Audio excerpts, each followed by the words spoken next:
Astaga, kenapa ada lelaki buaya darat seperti ini?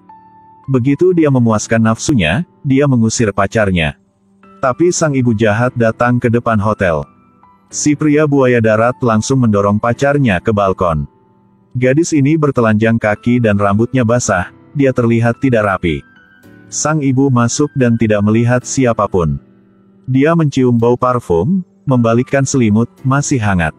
Rambut Do Kyung belum basah tapi masih bilang dia baru saja mandi. Tapi ibunya melihat sepatu hak tinggi edisi terbatas. Mungkinkah kamu membawa wanita dari luar ke dalam rumah? Menoleh, dia melihat tirai tertiup angin.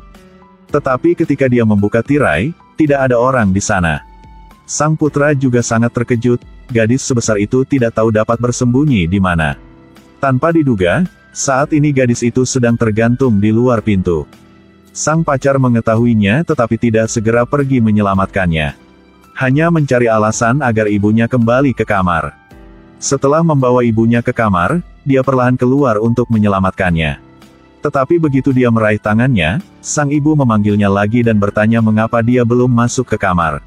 Apa yang membuatmu begitu lama? Aku mohon maaf. Kamu turun dengan hati-hati ya. Hati-hati ya. Pria ini benar-benar bajingan. Dia segera melepaskan tangan pacarnya dan mencari ibunya. Tapi berapa lama gadis begitu lemah bisa memegangnya? Detik berikutnya dia jatuh ke tanah. Dia masih di kamarnya dengan tenang mengenakan kaos kakinya. Bersiap pulang untuk merayakan ulang tahunnya bersama kakeknya. Sang ibu juga membawa sepatu terbatas, berikan ke pacarmu. Bukankah itu hadiah untukku? Sampai pacar dan ibunya pergi. Esther yang terlatih-tatih menaiki tangga tanpa alas kaki. Tapi yang lebih menjengkelkan adalah ibu pacarnya telah mengubah kode villa. Esther yang berjalan tanpa alas kaki di jalan. Dia menarik perhatian orang lain. Tapi meski begitu, dia masih sombong sebagai manusia. Dia pulang ke rumah untuk perban lukanya sendiri. Semakin dia memikirkan betapa dingin pacarnya saat melepaskan tangannya. Dan memandang rendah hidupnya, semakin dia menjadi marah. Sekarang Do Kyung telah selesai mengurus keluarga. Dia bermuka tebal, pergi ke rumah pacarnya untuk meminta maaf. Itu salahku. Tapi saat itu aku tidak punya pilihan lain. Bagaimana jika hubungan kita terungkap? Esther yang berkata dia harus mengembalikan padanya sepatu yang dia berikan padanya. Tidak peduli bagaimana dia mencurinya, bagaimanapun sikap ibunya. Dia harus mengembalikan kepadanya sepatu itu sebelum dia bisa bertemu dengannya. Esther yang adalah sekretaris ibu Do Kyung. Ibunya tidak menyadari perasaan mereka. Ibunya hendak mencoba sepasang sepatu datar yang tingginya hanya 3 cm. Tetapi saat ini dia memiliki urusan yang mendesak, jadi dia segera pergi. Menunggu setelah ibunya pergi, Do Kyung diam-diam ambil sepatu itu dan pergi. Dan saat sang ibu kembali, sepatunya hilang. Do Kyung mengambil sepatunya dengan puas dan kembali ke kantornya. Tetapi menemukan bahwa kakeknya telah lama menunggunya di kamar. Kakeknya memarahinya karena hanya bersenang-senang sepanjang hari. Tidak layak untuk posisi direktur yang dipapan namanya. Mulai sekarang, Direktur Kim akan menjadi bosnya. Dapat memerintahkan Do Kyung untuk melakukan apa saja. Dia memungut pecahan di tanah, mengingat nasihat ibunya. Kamu harus ingat. Pewaris Aura Corporation hanya kamu. Jika bukan kamu, maka Bu tidak punya alasan untuk hidup lagi. Memikirkan kata-kata ibunya, Do Kyung membuat keputusan yang lebih buruk. Do Kyung membawa sepatu seperti yang dijanjikan. Esther yang terus-menerus tersenyum, tampaknya dia memaafkan pacarnya. Tapi tujuan kali ini Do Kyung datang untuk mengucapkan selamat tinggal kepadanya. Perasaan kita seperti sepatu edisi terbatas ini. Hanya kasih sayang yang terbatas. Esther yang mengira dia putus dengannya karena sepatu ini. Tapi Do Kyung dapat menyadari bagaimana dia cinta kekayaan dan kesombongan. Bahkan jika dia berpuasa untuk menghemat uang, dia harus memakai riasan cerah saat dia pergi bekerja. Yang penting sang pacar tidak bisa meyakinkan ibunya untuk menerimanya. Dia tidak ingin menyakiti ibunya karena hubungannya dengan Esther Yang. Dan kehilangan hak untuk mewarisi perusahaannya. Aku akan berkencan buta dengan wanita yang ibuku suruh untuk dinikahinya. Aku tahu.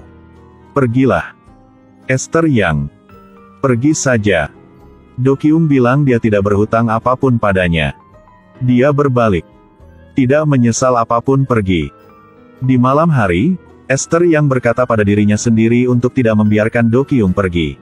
Dia ditinggalkan oleh orang tuanya sejak kecil. Sama sekali tidak boleh membiarkan Do Kyung tinggalkannya lagi. Keesokan harinya, sampai sekarang, Esther Yang tidak pernah begitu sombong.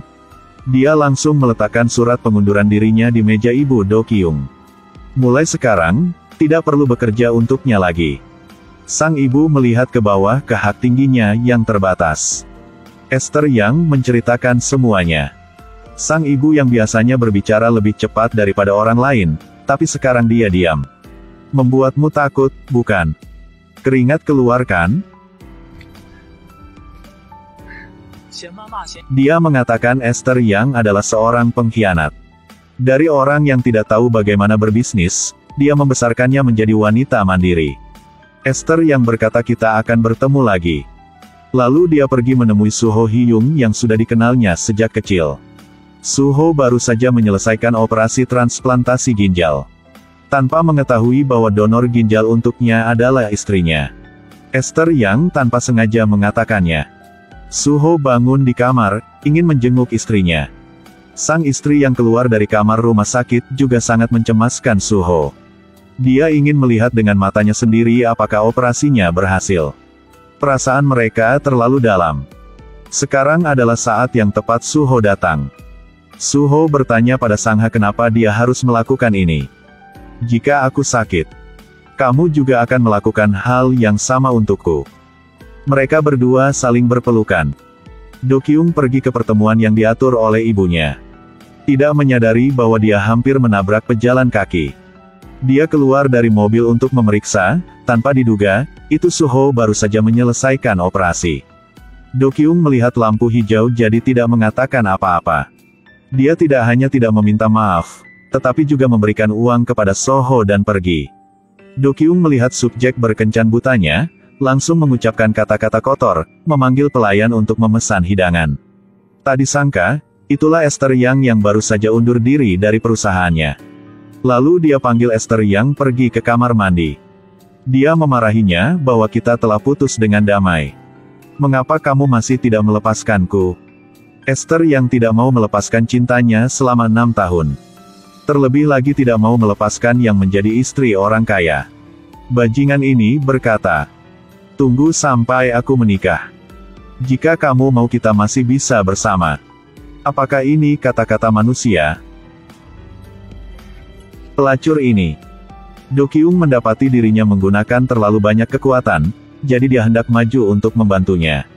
Tapi Esther Yang menggunakan sikunya untuk membuat hidungnya berdarah. Karena dia takut darah sejak kecil, jadi Do Kyung pingsan. Esther Yang harus cek apakah dia baik-baik saja. Suho pergi ke rumah sakit untuk melihat apa yang terjadi pada Esther Yang. Satu sisi wajah Esther Yang ditampar sampai memerah. Dan Do Kyung pergi untuk memperingatkan Esther Yang lagi. Kita sudah berakhir, bisakah kita meninggalkan rasa hormat satu sama lain? Jika kamu terus menggangguku, jangan salahkan aku karena bersikap kasar. Suho melihat saudara perempuannya diintimidasi seperti itu, jadi dia mengejar Do Kyung untuk memperingatkannya. Untuk menenangkan pikiran Suho, Do Kyung mengatakan bahwa itu tidak akan terjadi lagi di masa depan.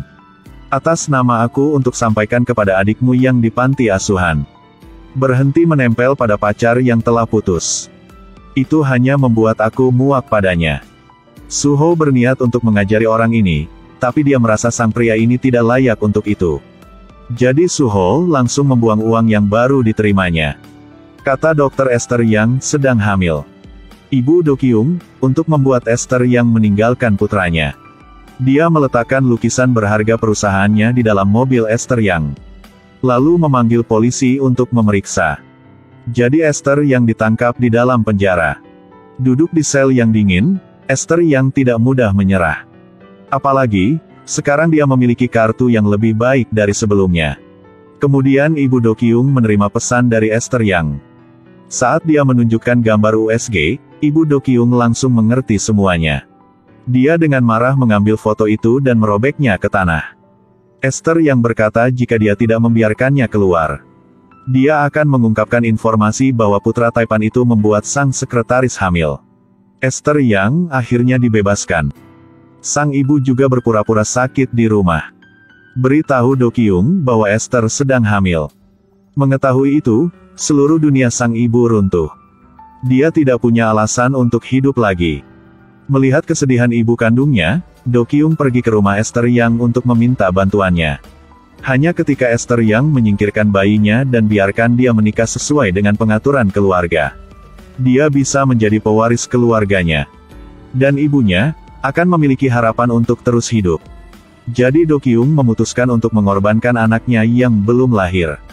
Sesampainya di rumah, dia memberitahu ibunya bahwa dia sudah datang untuk memohon pada Esther yang sesuai dengan instruksi sang ibu. Mungkin dia akan setuju untuk menyerah anak ini. Ibu Do Kyung juga menunjukkan senyum puas. Keesokan harinya Esther yang setuju untuk melakukan aborsi. Dia pergi ke rumah sakit dengan Do Kyung. Tapi sesaat sebelum masuk ke kamar rumah sakit Esther yang menyuruh Do Kyung pergi.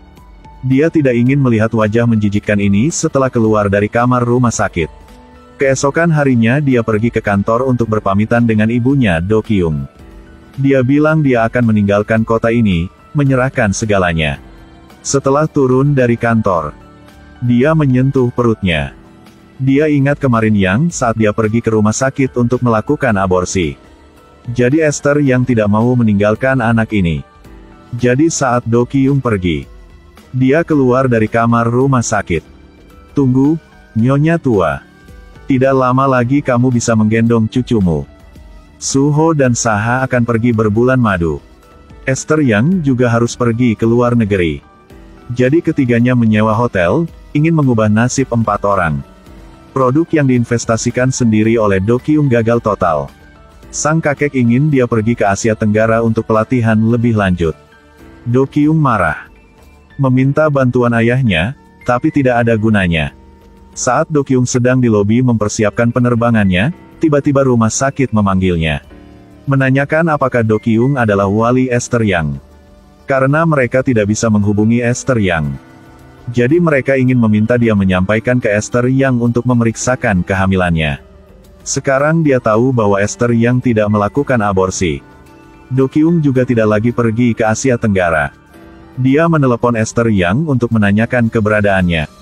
Kali ini aku harus melihatmu dilakukan aborsi. Ini tidak ada hubungannya denganmu. Jangan panggil aku lagi. Tepat pada saat dia mendengar lonceng, ternyata pasangan ini sedang bunyikannya. Dia mengingat kenangan indah yang dia dan Do Kyung temui di hotel ini.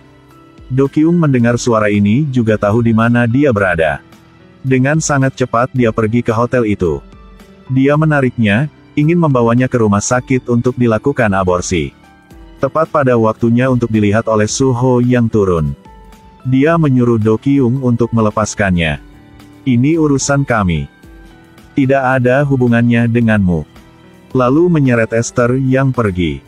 Suho mengejarnya. Esther yang mengatakan bahwa ini adalah hotel keluarganya. Jika difoto oleh orang lain, akan mempengaruhi reputasinya. Ketiganya berniat biarkan kakek bayi ini menerimanya. Tiba-tiba sebuah mobil melaju.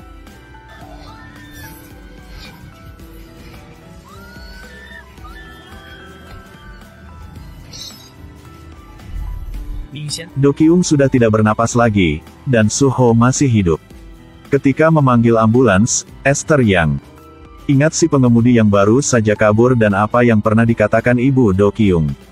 Ingat.